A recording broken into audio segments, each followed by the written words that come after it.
Saints review. The first thing I want to say is I'm really sorry yesterday's video was pretty loud in the background. We are a football family, and as everyone knows, I do have a family. We have 3 kiddos, and we are loud. We are not a quiet family. We are extremely loud, so I apologize if it was hard to hear.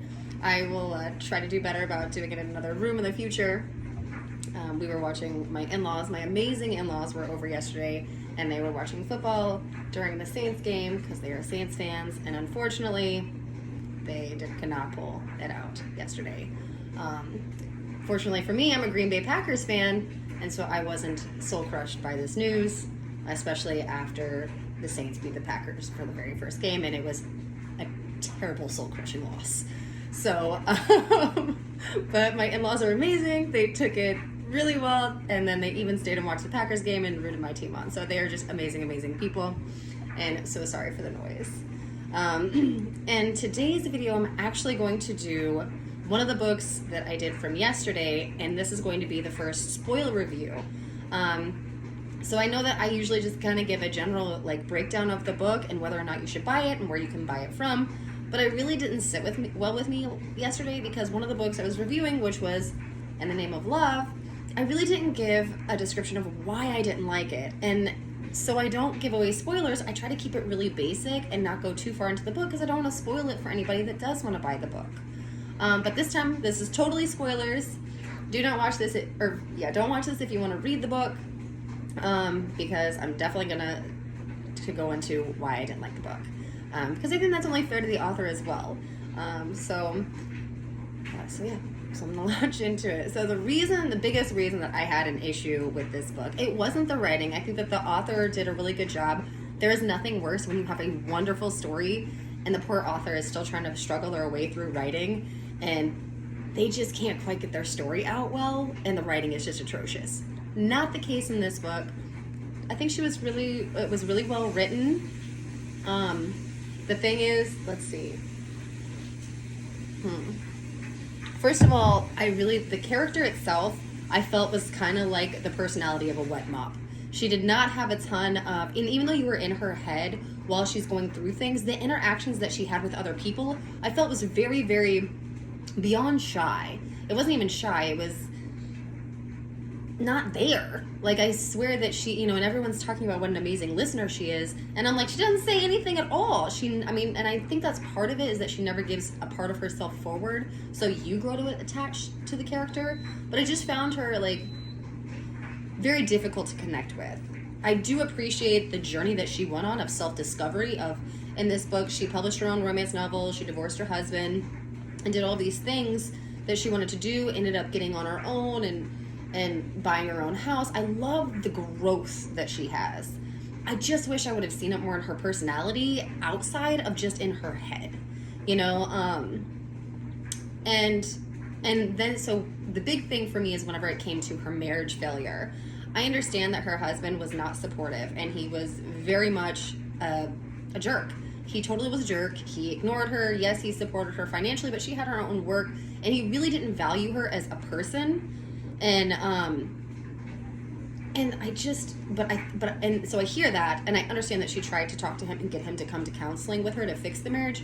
But I feel like before she started having an affair, which she does, and I am huge against cheating. If it's an open relationship, which is not my cup of tea, but if that's somebody else's cup of tea and I'm reading about it, then I think that's different because you're open and honest. Again, not my cup of tea. I'm not advocating open relationships. Not that there's anything against it. I just don't think that I'm advocating it.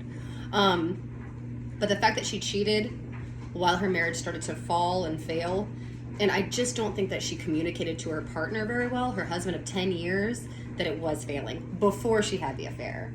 And it just wasn't, I don't think it was pleasant for me to read the evolution of the affair and then her falling in love with the dude she had an affair with. She didn't even have, after she divorced her husband, she didn't go out and explore or live by herself. I mean, she did live by herself, but she was constantly thinking about this dude. Girl, let it go. You do not need this man-child. She eventually gets pregnant by said man-child who was trying to be an actor. And she's so excited, which I love. If you want to be a single parent, I was a single parent for a long time. Yes, own that. But don't be wrapped up in the dude so much it's making you miserable. And it was making her very miserable, and she was still able to like produce another romance novel, and she did fantastic. I love, like I said, I love her growth. I just really do not like the male character in that. Any of the male characters. All of the male characters are disgusting. They are disgusting. She has multiple scenes where some of her coworkers are grabbing her inappropriately on the boob and the butt, and I'm like, what the hell? And again, I know it's dated from the 80s, but I still can't imagine myself knowing my personality and someone's grabbing my butt and kissing me on the mouth at a party in front of everybody and me not smacking them in the face. I just can't see it. Again, I'm not trying to be judgmental, but this is why I didn't like the book. So the men were pigs. All of them were pigs. And then at the end, the way that the book ends is she goes into labor. She's by herself. She ends up buying her property, like I said, and she's living out there by herself. And the guy that's supposed to, he's like a caretaker that's supposed to take her to the hospital, and it's like New Year's Eve. And so there's a blizzard that comes through, and she's delivering at like 6 o'clock at night. The blizzard blows through. She goes and finds the dude that's supposed to, the old caretaker. And of course, he's had a heart attack and died. And Chris, the shitty, baby daddy, is in Europe with an acting group. Which, P.S., when she went to Europe to see what she invited her to, he was making out with another woman whenever she went backstage. It was the other actress. And then he tells her that no, nothing's happened yet, but it definitely will if you go back to America. And this bitch totally stays and still sleeps with him. I'm like, girl, and like, he's like, I love you. I'm like, how the hell do you tell me you love me while you're nailing someone else? Like, men, not that all men, but men in this book. Well, men in this book. So she ends up having the baby. Chris shows up the last minute, and the final scene isn't them squashing whether they're going to be together, whether they're going to raise this kid together, where they're going to live, because that's been a huge fight for the last like 6 chapters. It's them having the baby, and as soon as the baby's born, they hold the baby, they name the baby, and it ends. I'm assuming to happily ever after. I have to definitely put my assumption in there, because...